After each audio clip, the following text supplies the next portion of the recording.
Malayo pa lang ay maririnig mo na ang sigawan ng mga tao dito sa Pinapawan. Isang prayer rally ang ginaganap. Ito ay suporta sa dating Pangulo na ngayon ay hawak na ng ICC. Mararamdaman mo ang tensyon, galit, at higit sa lahat ng lungkot na ang dating minamahal ng karamihan ay biktima na ngayon ng mga taong sakim sa kapangyarihan. Panahon niya, tahimik at payapa ang mga kalsada.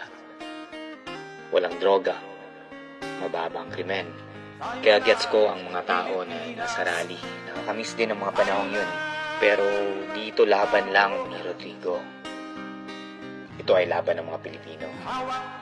Pilipinong naniniwala na may pag-asa pa ang Pilipinas.